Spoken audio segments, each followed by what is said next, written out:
Late on a winter night in Chesterfield, Michigan, a call comes into 911. Someone's been found in the road, possibly hit by a car. Officers rush to the scene at 3 in the morning, knowing that at this hour there shouldn't be many vehicles on the road. What they find is a woman lying motionless on the pavement, with tire marks all around her body. The first officer on scene finds a 77-year-old man standing nearby. He claims he was just driving to the gas station when he spotted something in the road. That something turned out to be his roommate, Teresa. He says she'd been drinking all day at the house and he didn't even know she'd left. He was just heading out for coffee when he found her there. But something doesn't add up.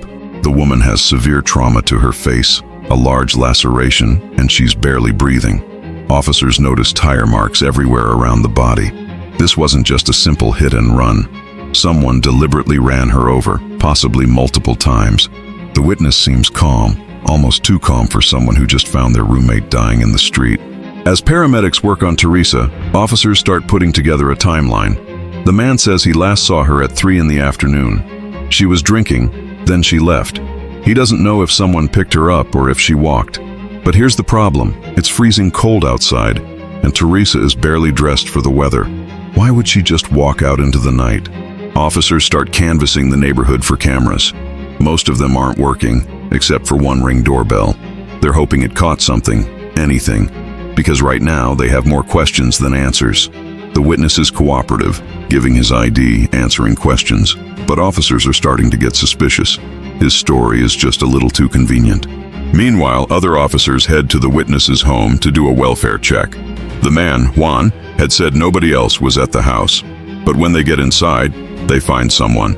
A younger man, Juan's son, Yon, comes down the stairs, and immediately, officers notice something strange. He has cuts all over his ears. Fresh cuts.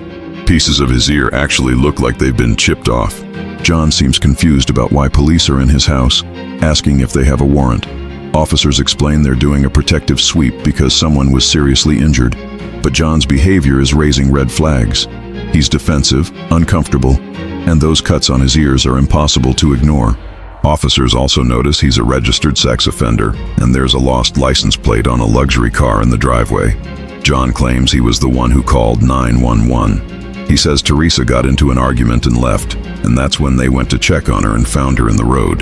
But wait, his father never mentioned John was even there. In fact, Juan specifically said nobody else was home. Why would a father lie about his son being present during something like this? Officers bring both men to the station for questioning. John is becoming less cooperative by the minute, asking for his attorney, questioning why they're treating him like a suspect. But here's what John doesn't know. Officers are already finding evidence. Brain matter on tires. Black hairs under Teresa's fingernails that likely match John's. And most damning of all, surveillance footage. The video allegedly shows John driving into the neighborhood and pulling Teresa's unconscious body from his truck onto the road. She's still breathing at this point. After a violent domestic dispute, John dumped her there, but he didn't stop. He ran her over with his vehicle, making sure to leave tire marks that would make it look like an accident. Then he went to pick up his father, returned 35 minutes later, and staged the entire discovery. Juan, the 77-year-old father, appears to have no idea what he's witnessing. His son just used him as an alibi for murder. The surveillance shows both of them waiting for police to arrive. John is the one making the 911 call through his father. And just seconds before police pull up, John runs back to the house, leaving his elderly father to deal with the scene alone. John Robert Galvin was arrested and charged with reckless driving causing death, homicide by manslaughter with a motor vehicle, failure to stop at the scene of an accident causing death, and driving with a suspended license causing death. He was held on $500,000 bail. But here's where this case gets even darker. This wasn't John's first time killing someone with a vehicle. Back in 2011, while driving drunk at over 100 miles per hour, he crashed into an off-duty police officer named Cayman Bode. The impact was so violent that despite wearing her seatbelt, she was ejected from her vehicle. Her pelvis was crushed, her neck was broken, her spleen was removed, her lung collapsed. She suffered a stroke and spent 3 weeks in a coma. Witnesses said John tried to throw away liquor bottles before police arrived at that 7 a.m. crash. He was convicted, sentenced, and eventually paroled. But in the 11 years after that crash, He continued getting impaired driving charges and only paid $1,000 of the $38,000 he owed in restitution. When Officer Bode heard about John's arrest for Teresa's death, she gave an interview to local news. She said she knew it would happen again. She said John doesn't care about anyone else, and if they let him out, someone else would get hurt. And she was right. Over 2 years after his arrest for Teresa's death, John was found guilty of reckless driving causing death and homicide by manslaughter with a motor vehicle. He received a sentence of 5.5 to 15 years in prison. He can request parole after 5.5 years, though it's unlikely to be granted given his history. If John serves his full sentence, he won't be released until February 13, 2037, exactly 15 years after he killed 42-year-old Teresa Sanchez. He'll be 57 years old. And the question everyone is asking, will he finally stay behind bars, or will the system fail again? This case shows what happens when the justice system gives second chances to people who use them to hurt others. John Galvin had already nearly killed a police officer while driving drunk. He was paroled. He continued drinking and driving. And when he got into a fight with Teresa, he didn't just leave. He murdered her, staged the scene, and tried to use his own father as cover. The saddest part, it was all preventable.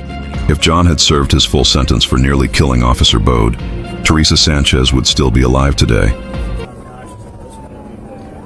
Large laceration to the side of her face, shallow breathing, cold right now. Minutes pass before all officers arrive on scene. By then, the 911 caller, deemed less than cooperative, already hung up. I locked the doors already for you. Which one's the med kit?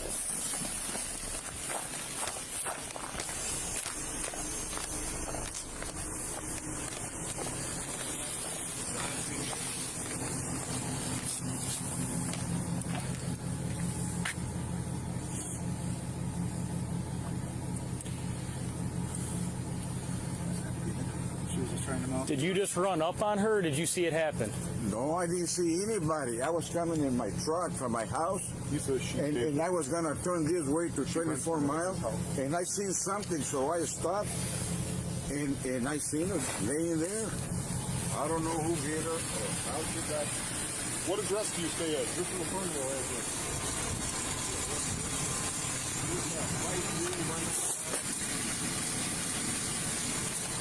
I don't know which one it is. It looks like we're gonna need a AI team out here. I don't know which one the med kit is. Which one's the med kit? The one that says medical kit. She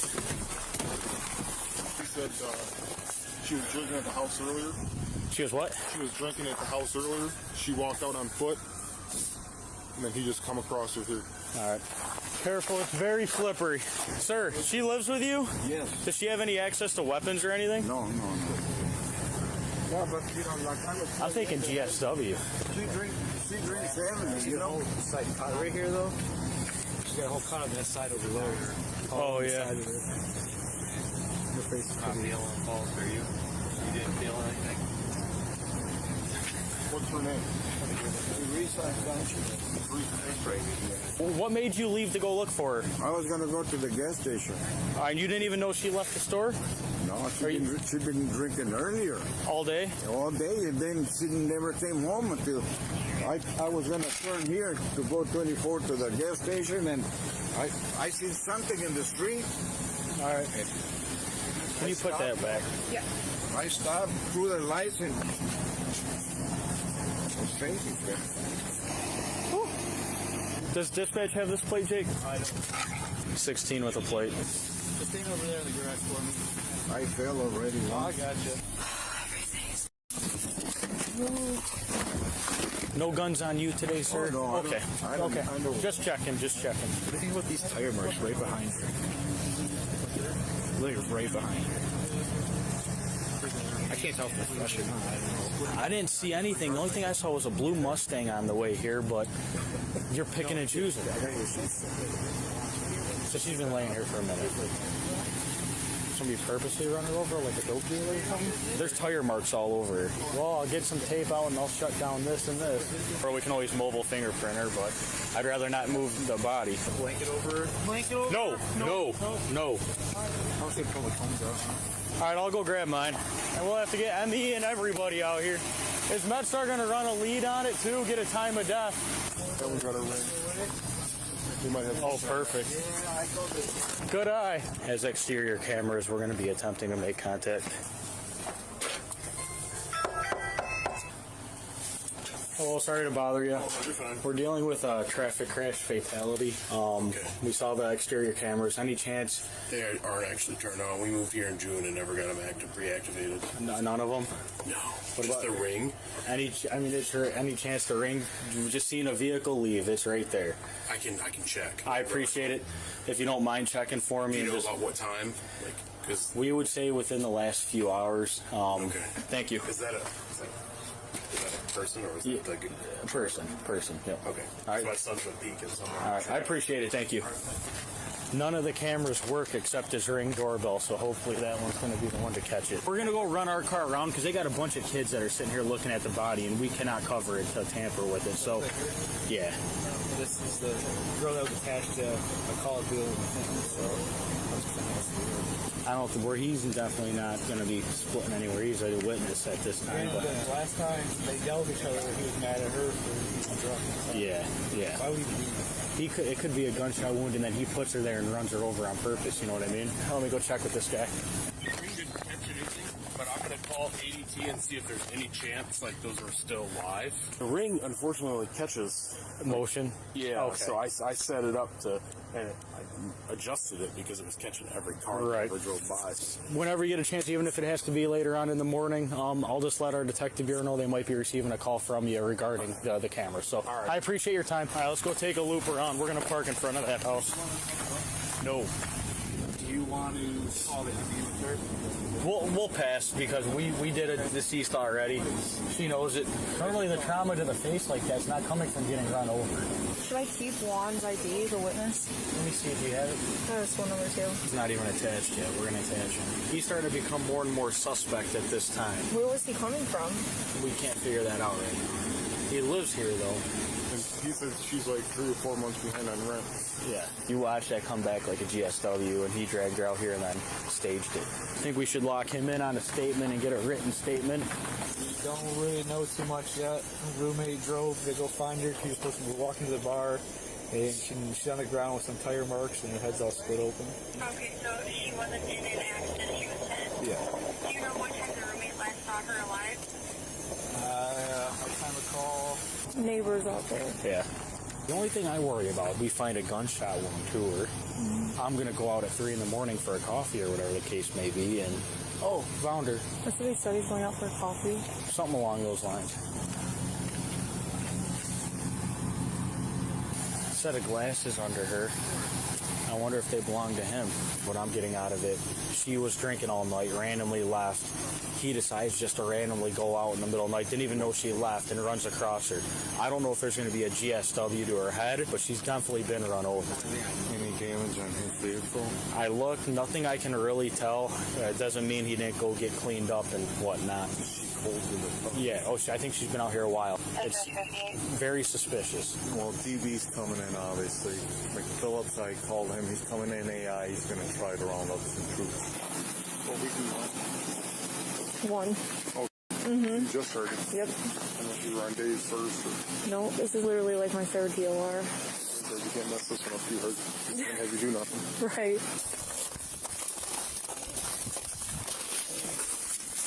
You got no weapons on you? No.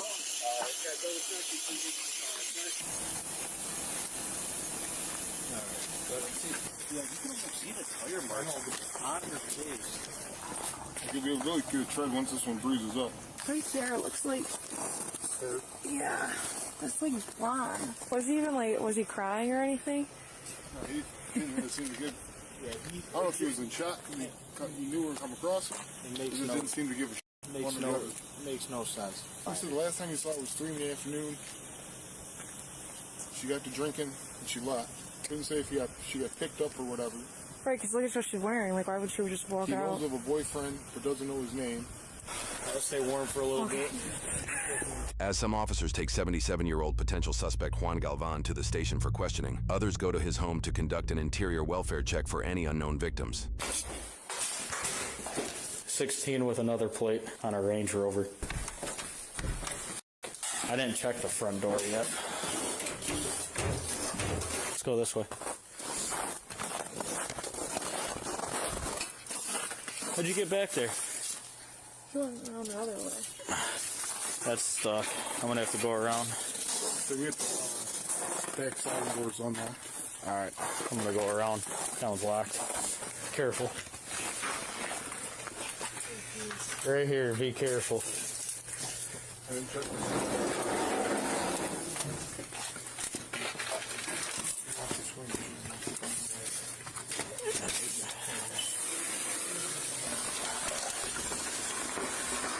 Alright, hold there. I'm gonna check the kitchen. Hello? Chesterfield Police! What's going on here? Come down here. Come down here, sir. 16 dispatch, we got one inside coming down to us. Who else is in the home? Just myself, man. What's going on here? What happened to your ear? What happened to your ear? Why are you all cut up? I'm not cut up. You got cuts all over you. Is there anybody else in the home with you? Nobody else. But first, let me find out what's going on here. We're Does she have investigating. lights in my face? We're investigating. Okay, crime. can you tone We're it doing down a little protective sweep of the home because somebody was injured earlier, okay? Okay. And we want to make sure nobody else in the home was injured. bit? Okay, no one Your else. dad is said that home. nobody else was here. No one else is here. Well, you are now.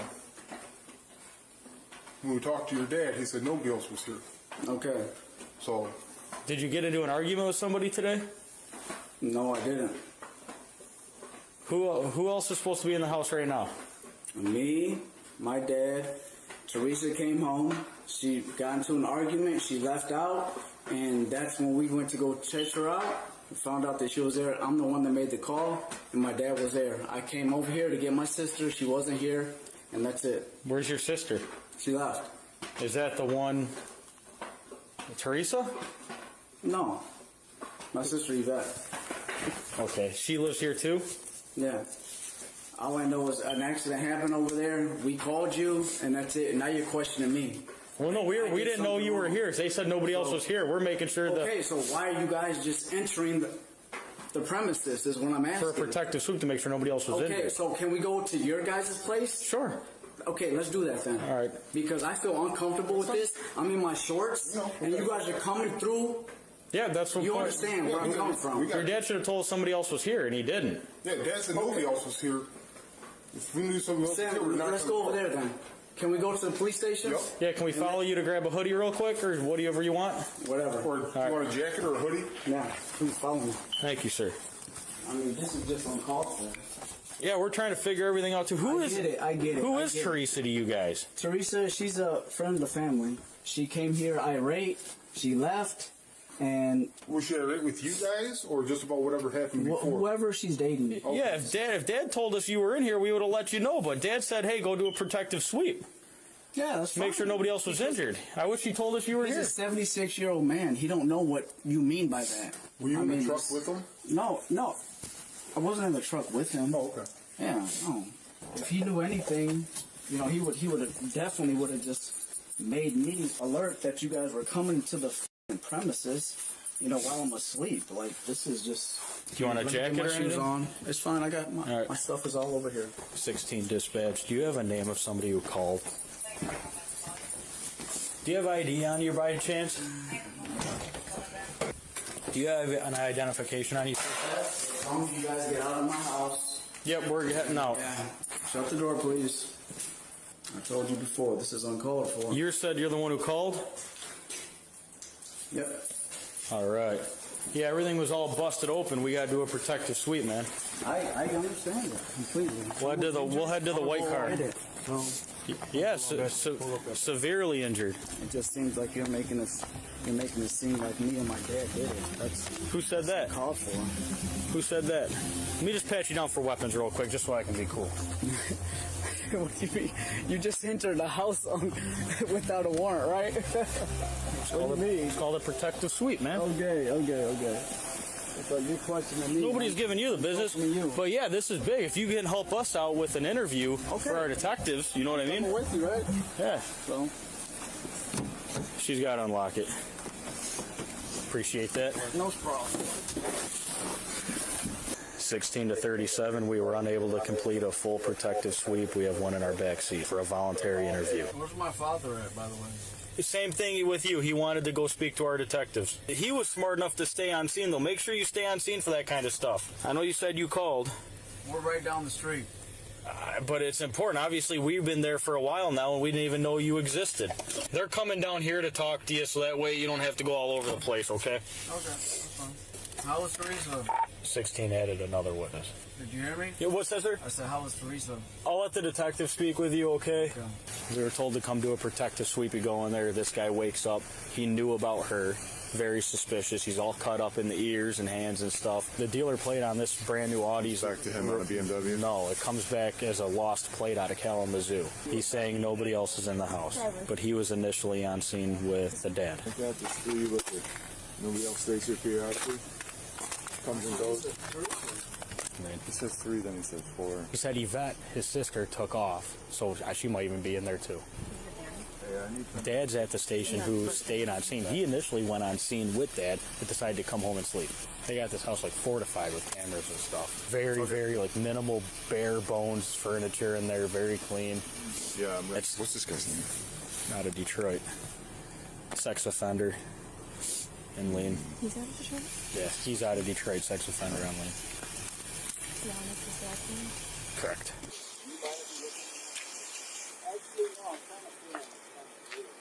You guys came into my house without authorization. They came through the side door. My dad's being held. Okay, my dad's being held at the police station, and this is voluntary. So I no longer want to be voluntary. So I can call my attorney, and we can make something happen. Do you have your phone with you? No, I don't. Then how are you going to call your attorney? Give me a phone. We'll get your phone. See the cuts on his ears and That don't make sense to me.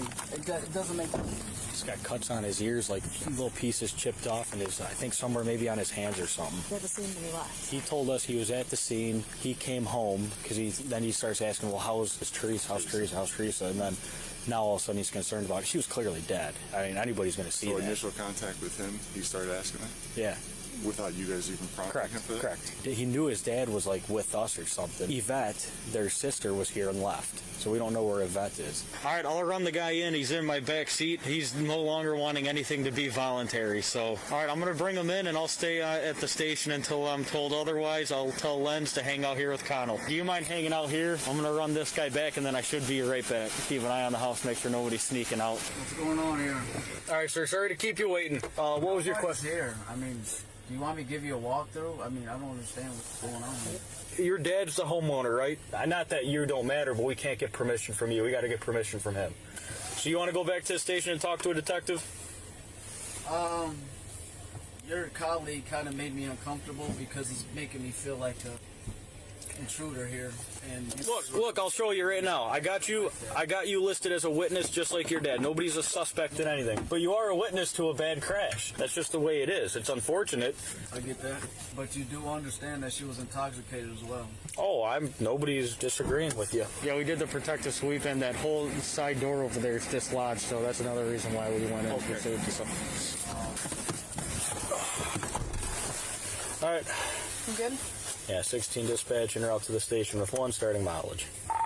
16 dispatch en route to the station with 1 male. Starting mileage is going to be 66245. 16 dispatch at the station with 1 male. Ending mileage is 66251. Perfect. All right, sir.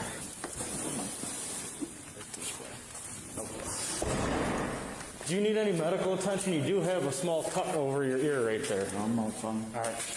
Just go ahead and put your arms out like this. Just got to pat you down for weapons, all right? You don't mind if I search you? No. All right. $50 or so. Looks like 160 maybe. Okay. That's fine. Just I agree too. I think I have that. someone took it then. More cash. 40 something. There, we'll count it in there. Just have a seat on that bench there for me, okay? No charges, obviously, but we're going to put him in here just as a witness lodging, okay? So is this an intake, or what's going on here? Just a waiting area. This is not a mugshot or booking photo or anything like that. You do have some cuts to your ears, though, here.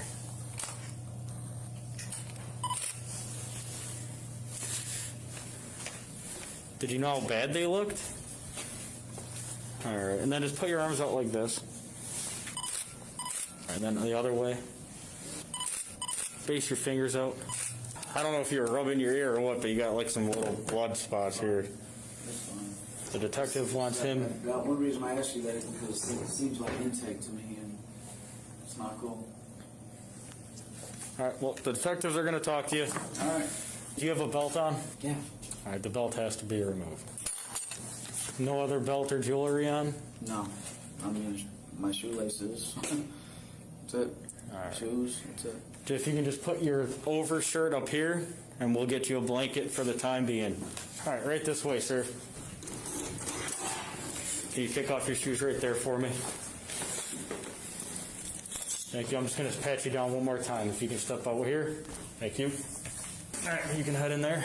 I'll let the detective know you're waiting for him, okay? No way.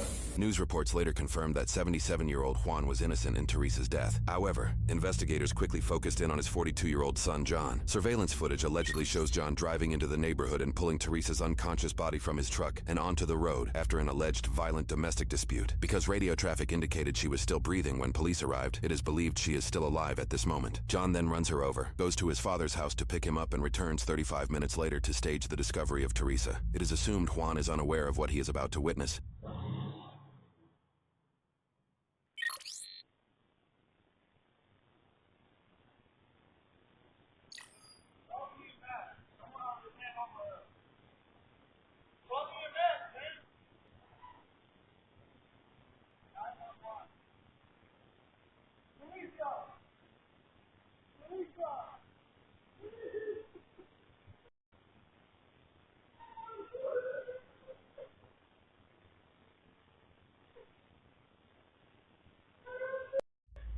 Both John and Juan wait several minutes for police to arrive. It is apparent that Juan is the individual making the 911 call. Just seconds before police pull up on scene, John runs away towards his father's home. Outside of video evidence, officers also discovered brain matter on the tire. Teresa also had black hairs under her fingernails, which likely matched John's scratches, indicating a struggle. After his arrest, John Robert Galvan was charged with 1 count of reckless driving and causing death, 1 count of homicide by manslaughter with a motor vehicle, 1 count of failure to stop at the scene of an accident when at fault and causing death, and 1 count of driving with a suspended license and causing death. He was held on a $500,000 bail. Sources indicate that over 2 years later, he was found guilty and sentenced on 1 count of reckless driving and causing death and 1 count of homicide by manslaughter with a motor vehicle. All other charges were dismissed. Michigan sentencing uses a range rather than a fixed term, and in this case, John received a sentence of 5 years and 6 months to 15 years in prison, becoming eligible to request parole after 5 years and 6 months, though it is very unlikely to be granted. This is because he was previously granted parole following a 2011 drunk driving case. In that case, he crashed into the vehicle of off-duty Highland Park police officer Cayman Bode at over 100 miles per hour. Despite wearing a seatbelt, the off-duty officer was ejected from her vehicle. Her pelvis was crushed, her neck was broken, her spleen was removed, her lung collapsed, a stroke was triggered, and she was put in a 3-week coma. Witnesses from that incident told investigators they saw John trying to throw away liquor bottles before police arrived at the scene to arrest him for the 7 a.m. near-fatal crash. In the years after the crash, he continues to receive impaired driving charges, and in 11 years only paid $1,000 of the $38,000 restitution he owed. Officer Bode shared her thoughts about John's recent homicide charges on local news. If you ask me how I feel,